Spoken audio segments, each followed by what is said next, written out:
정신건강 당사자들의 일자리에 대한 이야기를 해보려고 합니다. 자립과 독립에 대한 이야기입니다. 먼저 일반적으로 알바를 해서 정신건강이 증상이 가라앉고 일상생활을 규칙적으로 할 수 있을 때 알바를 해서 서비스 업종이나 이런 데나 또 바리스타나 다른 활동들을 하면서 계약직에서 정규직으로 가는 방법이 있고요.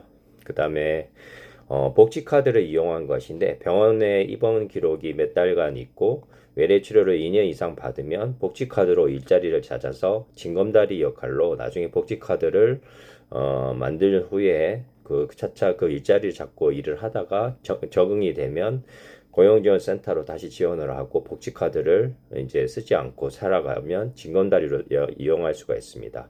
그래서 일반적으로 고용지원센터를 통해서 취업 패키지를 20, 30대들이 해서 일반 일자리를 도전하는 것을 권하고 그러지 못할 때는 복지카드를 통해서 우회적으로 돌아가는 장애인 일자리를 해나가면서 4시간, 8시간씩 하면서 적응하는 것을 추천하고 그것이 적응을 하면서 상담도 받고 생활관리도 하면서 사회성이 길러졌을 때는 일반 일자리에 도전하는 것을 권합니다.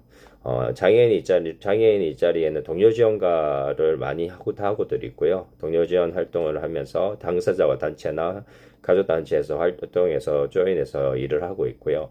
좀 더 전문적으로 대학을 가서 사회복지사 자격증을 따서 사회복지사로 일할 수 있는 방법도 있고 공무원 준비를 해서 장애인 전향으로 공무원이 되기도 하고 일반 공무원으로 도전도 할 수도 있고요. 사무 일자리나 기술직 자격증을 따서 기술직에서 일할 수도 있고 은행 경비원 같은 것도 할 수도 있고 저도 했었고요. 근데 상담사로서 또 활동을 할 수도 있고 의료 쪽에 간호조무사나 간호사로 활동하는 것도 자기 적성검사에 맞춰서 일을 할 수가 있습니다.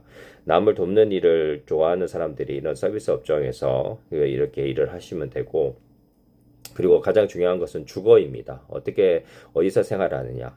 그래서 가족들과 갈등이 있고 어려움이 있을 때는 공동생활 가정으로 가서 2, 3년 귀거하다가 자립생활주택으로 해서 2년 정도 또 귀거할 수도 있고 그리고 나중에 지원주택으로 가서 20년 동안 지낼 수 있는 공간을 확보할 수가 있습니다. 근데 정신건강 전문가의 방문을 좀 허락을 해야 되고 그런 도움을 받을 필요가 있습니다. 그렇지 않고서는 원룸을 잡아서 일을 하면서 친구들과 교류하고 취미생활을 하면서 신앙생활을 하면서 주거를 원룸으로 지내면서 자기만의 공간을 확보해서 생활하는 것을 일반적으로 권합니다.